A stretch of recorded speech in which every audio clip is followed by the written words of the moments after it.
A royal dinner that should have brought families together instead ended in shocking silence.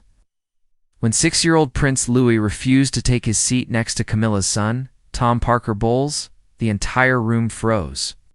What happened next would reveal a heartbreaking truth that had been building for months. The young prince's defiance wasn't just childish behavior. It was a desperate cry for help that exposed deep wounds within the royal family. This is the untold story of what really happened that night, and why a little boy felt he had to make one last stand to protect what mattered most to him. The grand dining room at Windsor Castle was prepared with perfect precision. Crystal glasses sparkled under the chandelier light, and white roses decorated the long mahogany table. It was supposed to be a simple family dinner, nothing formal or complicated. King Charles had invited both sides of his blended family to join together for an evening meal. He hoped it would help everyone get along better and feel more connected as one united family. Prince Louis walked into the dining room holding his mother Catherine's hand. The 6-year-old boy looked smart in his navy sweater and pressed trousers. His older siblings, Prince George and Princess Charlotte, had already taken their seats near their father, Prince William. Everything seemed normal at first. The family exchanged polite greetings and small smiles. Then Louis noticed the place card with his name on it. He was seated between Tom Parker Bowles, Queen Camilla's son from her first marriage, and Laura Lopes, Camilla's daughter. The young prince stopped walking. A small hand tightened around his mother's fingers. Catherine looked down at her youngest child and saw something unexpected in his blue eyes. It was not just stubbornness or a passing mood. There was real distress there. Mixed with determination, Louis shook his head slowly. He refused to move toward his assigned seat. The room grew quiet as everyone noticed the little prince standing frozen near the doorway. King Charles looked up from his conversation with Camilla and saw his grandson refusing to sit down. William and Catherine exchanged worried glances. They had seen Louis upset before, but this was different. Their normally cheerful son looked like he was ready to stand his ground no matter what happened. Queen Camilla smiled warmly at Louis and gestured toward the empty chair. She tried to make the moment feel light and easy, but Louis did not smile back. Instead, he took a step backward, closer to his mother. His bottom lip trembled slightly, but he did not cry. He just kept shaking his head in quiet refusal. Tom Parker Bowles, who was already seated at the table, noticed the tension building. He was a grown man in his late 40s with his own children. He had always tried to be friendly with William's kids during these family gatherings. Tom felt uncomfortable being at the center of this awkward moment. He shifted in his chair and looked down at his empty plate, unsure what to say or do. Prince William stood up from his seat. He walked over to Louis and knelt down beside him so they were at eye level. In a gentle voice, he asked his son what was wrong. Louis looked at his father with those serious eyes that seemed too old for such a young face. The boy whispered something that only William could hear. Whatever Louis said made William's expression change completely. The easy smile disappeared from his face. He looked troubled and sad all at once. Catherine moved closer to hear what was being discussed. When Louis repeated his words to his mother, her face showed the same mixture of pain and understanding that William's had shown. She placed her hand on Louis's shoulder and squeezed it gently. It was clear that the adults were starting to understand. Something important. Something that had been building up inside their youngest child for quite some time. King Charles cleared his throat from his position at the head of the table. His voice carried authority, even when he was trying to sound kind. He suggested that perhaps Louis was just tired or hungry, and that once everyone sat down and started eating, everything would feel better. It was the practical response of someone trying to keep peace and move past an uncomfortable situation. But Louis was not backing down. The 6-year-old boy found his voice, small but steady. He said he wanted to sit with his family, pointed to the other side of the table where George and Charlotte were seated. There were no empty chairs there. Rearranging everything would mean acknowledging that the original seating plan had been wrong somehow. The request seemed simple enough on the surface. Any child might want to sit near their siblings at dinner. But everyone in that room understood there was something deeper happening. This was not about chairs or table arrangements. This was about belonging, about feeling safe and included, about protecting something precious that felt threatened. Camilla's face flushed slightly. She had worked hard to plan this dinner and make everyone feel welcome. Laura Lopes looked uncomfortable, sensing that somehow this situation involved her family, even though no one had said anything directly critical. The tension in the room grew thicker with each passing second of silence. Prince George, who was 11 years old, and more aware of family dynamics than most children his age, watched his little brother with protective concern. Charlotte, at 9 years old, understood something was very wrong. She reached across the table as if she could somehow pull Louis to safety through sheer will. William made a decision. He stood up fully and spoke to his father in a tone that was respectful but firm. He said that perhaps the seating arrangements needed to be reconsidered. Charles bristled at this suggestion. He had been trying so hard to blend their families together, to make everyone accept that his marriage to Camilla meant bringing two family groups into one. Having his own grandson refuse to participate felt like a public rejection of everything he was trying to build. The staff members, standing quietly along the walls, could feel the uncomfortable energy in the room. They knew better than to move or speak. These moments of family tension were always the hardest to witness. They had served the royal family for years and had seen many difficult situations. But watching a small child take such a strong stand against the king's wishes was unusual and deeply uncomfortable. Louis remained standing in the exact same spot. He had not moved forward toward his assigned seat, and he had not run away from the room in tears as some might have expected. He simply stood there, holding on to the truth of his feelings with remarkable strength for someone so young. His refusal was not loud or dramatic. It was quiet and absolute. Catherine whispered something to William. He nodded and turned back to Louis. The communication between the three of them was wordless, but clear. They were a unit, and they would face this situation together. William picked up Louis and held him against his chest. The boy wrapped his arms around his father's neck and finally, silently, allowed a few tears to fall. The dinner that was supposed to bring everyone together had instead revealed a crack that had been growing for months.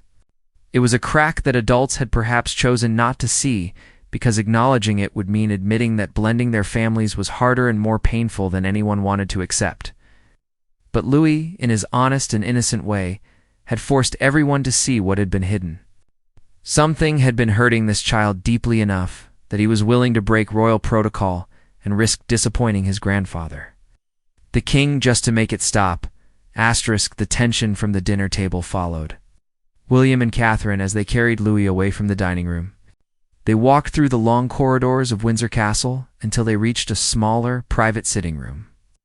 William set Louis down gently on a cushioned sofa. Catherine sat beside him, while William took a chair across from them. No, for a long moment nobody spoke. They just sat together in the quiet safety of that room, away from the expectations and pressures waiting back in the dining hall. Catherine brushed Louis's hair back from his forehead. With her hand, she asked him in the softest voice to tell them everything. She promised that whatever he said would be taken seriously, that he would not get in trouble for being honest. Louis looked between his parents, trying to find the right words to explain feelings that even adults struggle to express clearly. The story that came out was not about one single incident. It was about many small moments that had piled up over the past several months. Louis began to describe times when Tom Parker Bowles had visited the family at various royal residences. At first, the boy explained, everything seemed fine. Tom would say hello and ask basic questions about school or hobbies. But then something started to change. Louis told his parents that Tom had begun making comments that felt strange and hurtful. During one visit to Highgrove, Tom had laughed and said that Louis was lucky to get to live in such nice houses since his own grandfather had not been king when he was young. The comment was phrased like a joke, but it carried an edge that made Louis feel like Tom thought he did not really deserve what he had. At another family gathering during the summer, Louis said Tom had asked him loudly in front of other relatives whether he knew how to do anything useful or if he just planned to have people wait on him his whole life. Tom had laughed after saying it, and some other adults had chuckled too, treating it as harmless teasing. But Louis had felt embarrassed and small, did not understand why Tom would say something that made him feel bad about himself. Catherine's face grew more troubled as she listened. William leaned forward with his elbows on his knees, his hands clasped together tightly. These were not the kind of obvious cruel actions that would be easy to point out and condemn. They were subtle digs wrapped in humor, the kind of behavior that adults sometimes dismiss as just teasing or not meaning any harm. Louis continued with more examples. He talked about a time when Tom had come to a birthday celebration for Princess Charlotte. Louis had been excited to show Tom and some other guests a painting he had made at school. He was proud of it because his teacher had put a gold star on the corner. Tom had looked at the painting and said something like, "Well, at least they are not expecting you to be an artist when you grow up," before walking away to talk to someone else. The 6-year-old struggled to explain why these moments hurt so much. He said it felt like Tom was always trying to remind him that he was just a little kid who did not matter very much. He said Tom never talked that way to George, who was older and would someday be king. Tom was polite and interested when he spoke to George. But with Louis, there was always that tone in his voice, like he found the youngest prince amusing in a way that was not quite kind. William asked his son why he had not told them about this before. Louis looked down at his hands and said he thought maybe he was just being too sensitive, that maybe he was not understanding the jokes correctly. He had heard adults say many times that he needed to have a thicker skin and not take things so personally. So he had tried to ignore the uncomfortable feelings Tom's words created inside him. But then, something bigger had happened just a few days before this dinner. Louis explained that Tom had visited them at Kensington Palace, while William and Catherine were briefly away handling some official business. The children had been in the care of their nanny, but Tom had stopped by to drop something off for King Charles. He ended up staying for a little while, and the nanny had offered him tea in the kitchen. Louis had walked into the kitchen to get a snack and found Tom talking to the nanny. When Louis entered, Tom had made a comment about how the younger royals were always underfoot, always demanding attention and treats. He said it with a smile, but then added that at least when these kids grew up, they would learn they were not really as special as everyone told them they were. The nanny had looked uncomfortable but said nothing to disagree. Louis had grabbed his snack quickly and left the room. But those words had stuck with him. They were not really as special as everyone told them they were. The statement felt like it was trying to erase something important about who Louis was and where he belonged in his own family. That night, Louis had trouble sleeping. He kept thinking about all the little comments and strange looks. All the times Tom had made him feel smaller and less important. He thought about how Tom was Queen Camilla's son, which meant he was connected to Grandfather Charles in a way that felt confusing. If Tom did not really like Louis, did that mean Grandfather Charles did not think Louis was special either? Did it mean his place in the family was not as secure as he thought? Catherine pulled Louis close and held him tightly.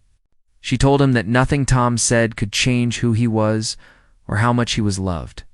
She explained that sometimes adults say thoughtless things, and sometimes people feel jealous or uncomfortable around royal children because the situation is unusual.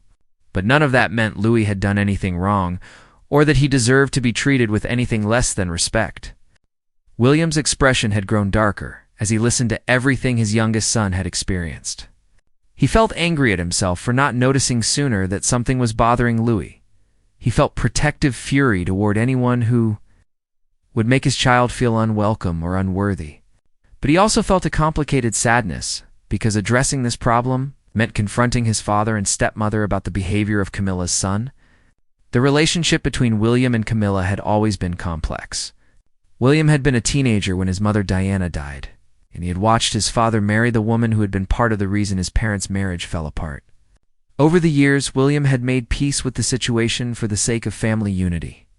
He was polite to Camilla and accepted her role as queen, but that acceptance had required him to swallow a lot of old pain and resentment. Now his son was experiencing a different kind of pain connected to that same blended family situation. Louis was being made to feel like an outsider by someone who was essentially a step-relative, someone who had no official royal role, but who got access to the family because of Camilla's position. William realized that he had been so focused on maintaining peace and not causing drama that he had failed to protect his child from subtle emotional harm. Catherine asked Louis if there was anything else he wanted to tell them. The boy nodded slowly. He said that the reason he refused to sit next to Tom at dinner was because he felt like accepting that seat, be accepting all the ways Tom had made him feel small and unimportant. He said it felt like sitting there would mean agreeing that Tom's view of him was correct. that he was just a silly little boy who did not really matter.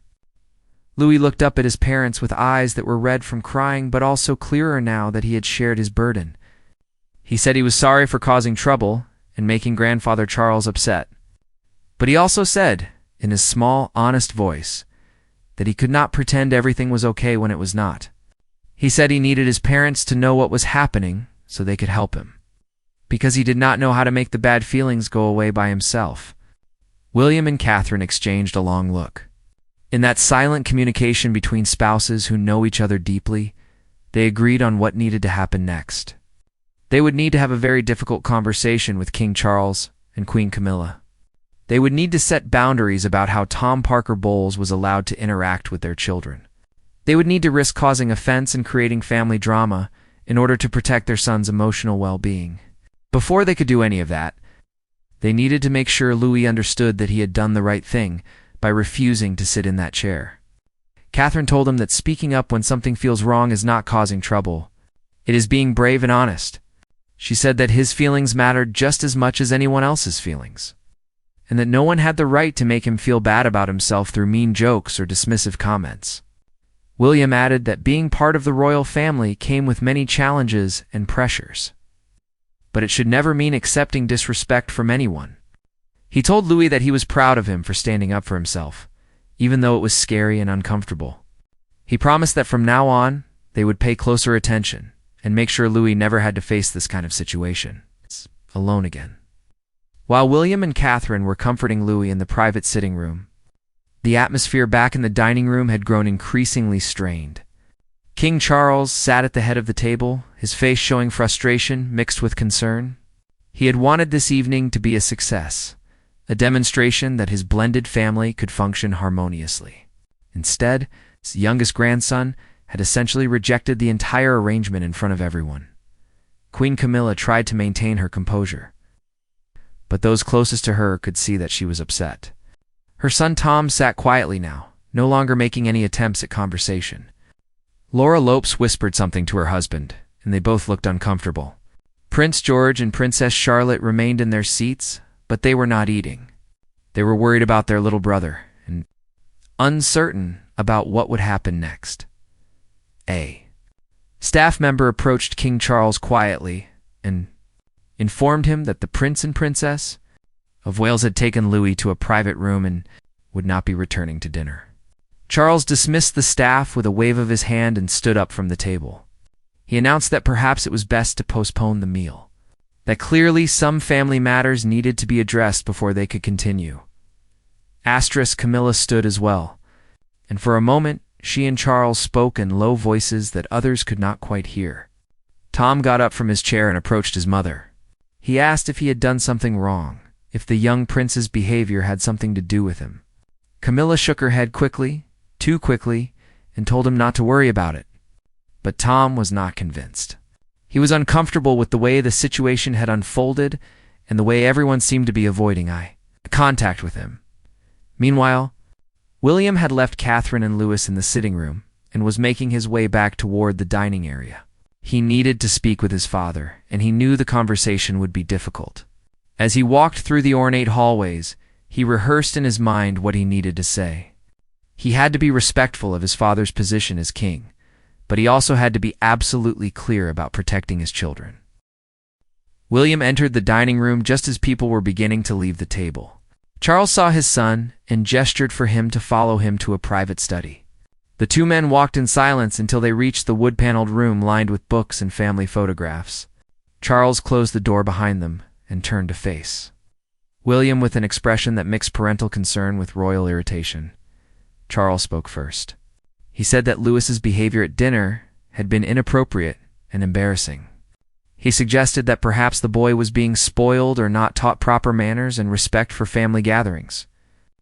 He reminded William that as future kings, the children needed to learn how to handle uncomfortable social situations with grace and diplomacy. William listened without interrupting. When his father finished speaking, William took a breath and began to explain what Louis had told him and Catherine. He described the pattern of comments from Tom Parker Bowles, the subtle put-downs disguised as jokes, the ways Louis had been made to feel unwelcome and unimportant. He spoke calmly, but with absolute conviction about what his son had experienced. Charles's reaction was defensive at first. He said that Tom was a good man who had always been friendly with the younger royals. He suggested that Louis might be misunderstanding adult humor or being overly sensitive. He pointed out that blending families is always complicated and that everyone needs to make adjustments and compromises. He seemed to be implying that Louis should simply learn to deal with whatever mild teasing he might receive. This response made William's controlled demeanor crack slightly. His voice remained respectful, but grew firmer. He told his father that a 6-year-old child should not have to develop thick skin, against comments from his own extended family members. He said that dismissing Louis's feelings as oversensitivity was exactly the kind of response that teaches children not to speak up when something is wrong. William continued, by pointing out that this was not about childish sensitivity. It was about an adult man who had repeatedly made a small child feel diminished and unwelcome. Whether Tom Parker Bowles intended harm or thought he was being funny did not change the impact his words had on Louis. William said that as Louis's father, he would not allow this pattern to continue. Charles looked genuinely troubled now. He asked if William was certain about all of this, if perhaps Louis was not exaggerating or confusing different incidents. William met his father's eyes directly and said that his son had no reason to make up such detailed accounts of feeling hurt. He asked Charles to consider why Louis would risk the king's displeasure by refusing to sit at that dinner table unless something was truly wrong. The study fell silent for a moment. Charles moved to the window and looked out at the darkening grounds. He was caught between his loyalty to Camilla and her family and his responsibility to his grandchildren. He had worked so hard to have Camilla accepted and integrated into the royal family. Any suggestion that her children were causing problems threatened that carefully constructed harmony. But William was not backing down. He told his father that boundaries needed to be established immediately. Tom Parker Bowles should not have unsupervised time with William's children. Any family gatherings where Tom was present would need to be structured in ways that limited his interaction with the younger children. And there needed to be a clear conversation with Tom himself about appropriate ways to speak to and about the children. Charles turned from the window, his face showing the weight of the situation. He asked what William expected him to do to ban Camilla's son from family events entirely. William responded that he was not asking for anyone to be banned, but he was insisting that his children's emotional safety come first. If Tom could not interact with the children in a respectful and kind manner, then his access to them would be limited. The king asked if William had considered how this would affect Camilla, how hurt she would be to have her son essentially accused of bullying behavior. William's response was direct. He said he understood it would be painful, but Camilla's feelings could not be prioritized over Louis's well-being. He reminded his father that Camilla was an adult who could process difficult emotions with support, while Louis was a child who deserved to feel safe and valued in his own family. Charles sat down heavily in his chair. He looked older suddenly, worn down by the complications of trying to hold together a family with so many fractures and sensitivities. He asked William what he wanted to happen next, how they should proceed from this point. William outlined his expectations clearly. First, there needed to be an honest conversation with Tom about the impact of his words and behavior. That conversation should involve making it clear that any future comments that made the children feel diminished would result in limited access. Second, seating arrangements and family gathering plans should be made with input from William and Catherine, guarding their children's comfort. Third, if Tom could not understand or accept these boundaries, then he would not be included in events where the younger children were present. The king listened to these demands, the mixture of resignation and resistance. He pointed out that William was essentially asking him to choose between his wife's family and his son's family. William responded that he was not asking his father to choose. He was asking him to enforce basic standards of respectful behavior toward children. That should not be a controversial request in any family. Royal or otherwise, their conversation went in circles for a while, with Charles trying to find compromises that would soften the situation, and William holding firm on his core requirements. Eventually, Charles agreed that he would speak with Camilla and that together they would address the situation with Tom. He could not promise what Tom's reaction would be, but he acknowledged that something needed to change. William thanked his father, but also made it clear that if the situation was not adequately addressed, he and Catherine would simply limit their children's participation in extended family events. He said they would continue to fulfill their royal duties and maintain proper relationships with the king and queen, but their first responsibility was to their children's well-being.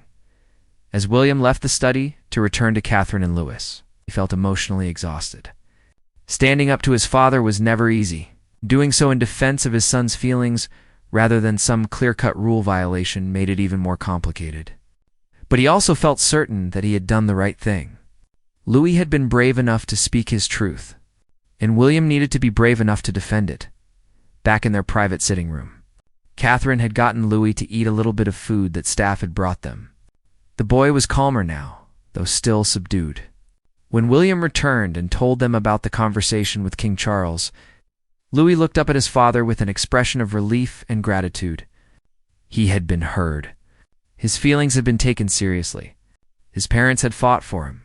The days following the disrupted dinner were tense and uncomfortable for everyone involved. King Charles kept his word and arranged a private conversation with Queen Camilla about the situation.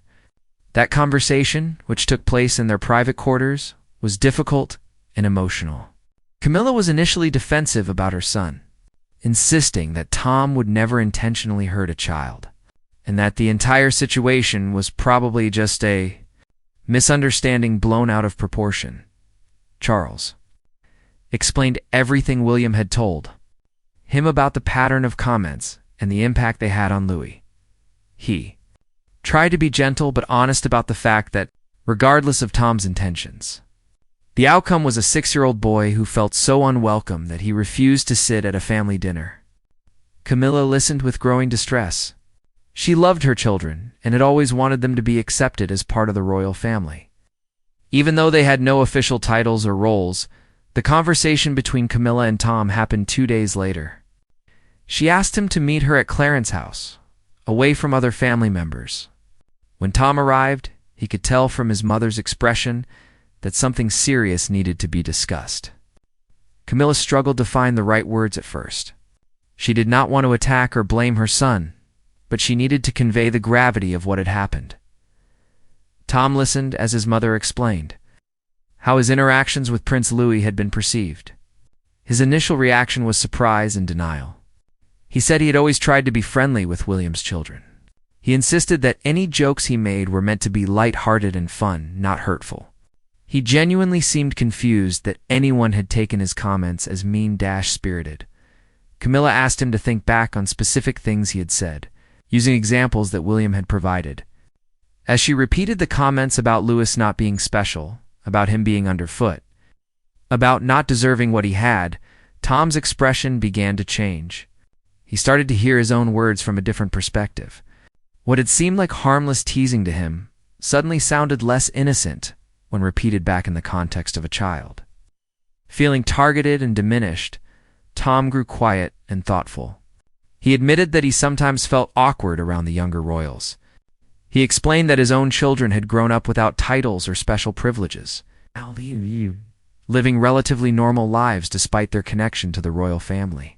Seeing William's children receive so much attention and live such protected, privileged lives sometimes triggered feelings of resentment that he had not fully acknowledged to himself. He said that maybe he had been taking out those complicated feelings through small comments that allowed him to feel slightly superior or more grounded in reality. He had not thought about how those comments would land on a 6-year-old child who was just trying to navigate his own unusual life. Tom looked genuinely remorseful as he realized that his unexamined jealousy and discomfort had hurt an innocent kid. Camilla told her son that going forward, there would need to be clear boundaries. If he could not interact with William's children in a consistently kind and supportive way, then his presence at family gatherings with the children would be limited. She said she loved him completely, but she also needed to respect the fact that William and Catherine had every right to protect their children from any behavior that made them feel bad about themselves. Tom accepted these terms. He asked if there was a way he could apologize to Louis directly to try to make things right. Camilla said she would need to discuss that with William and Catherine first, that it was their decision whether an apology would be helpful or just create more discomfort for Louis.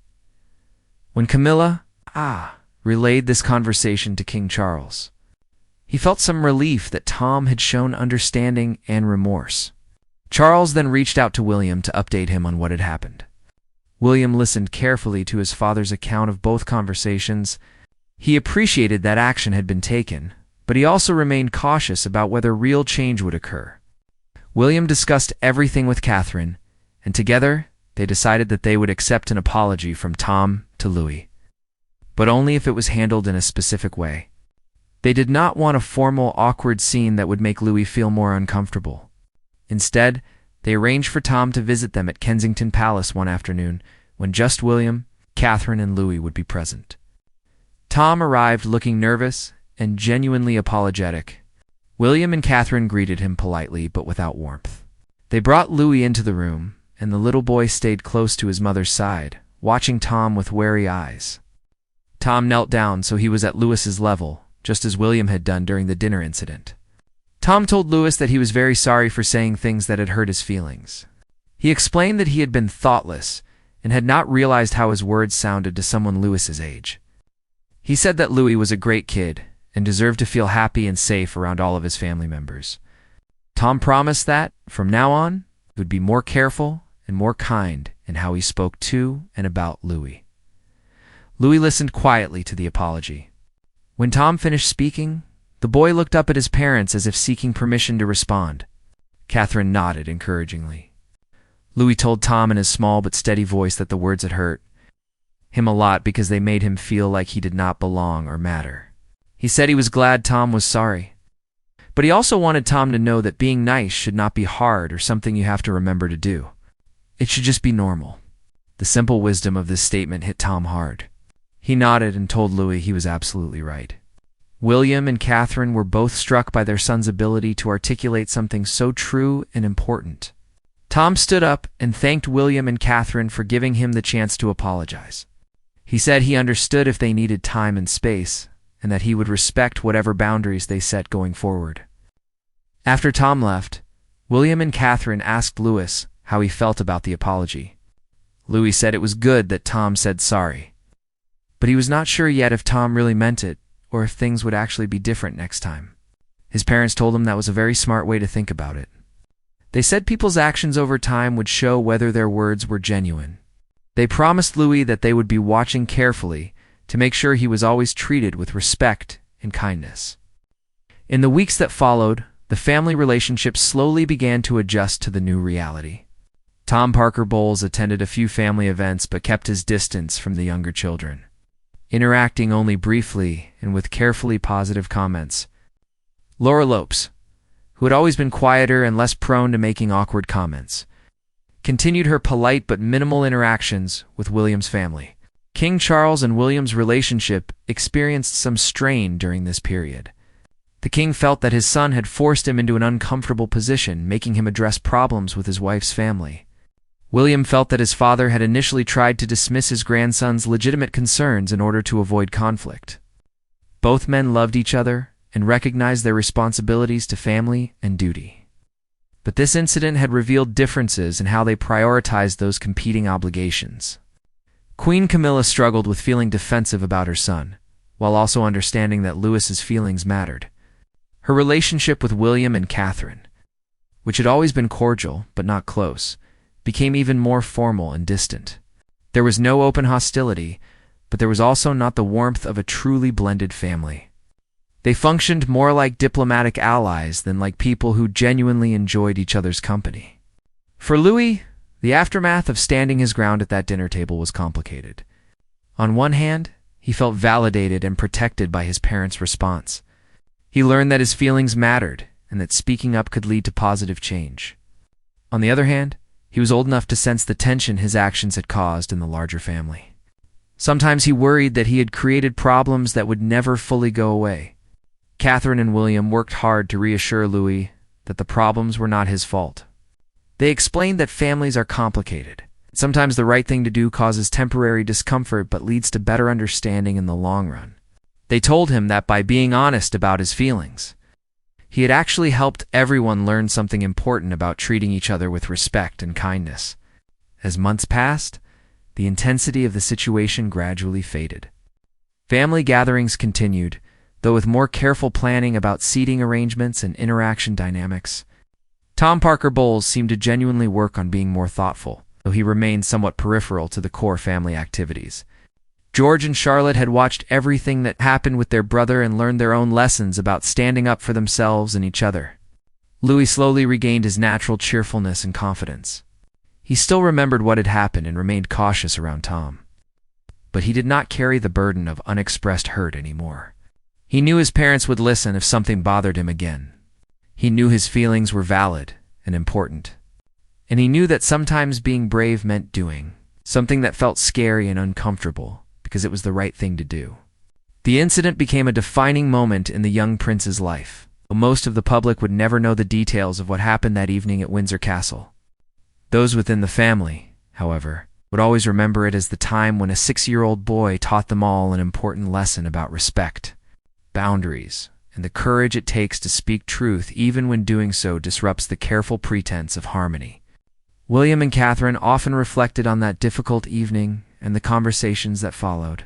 They realized that in trying to maintain peace and avoid conflict within the complicated royal family structure, they had almost failed to see their own child's distress.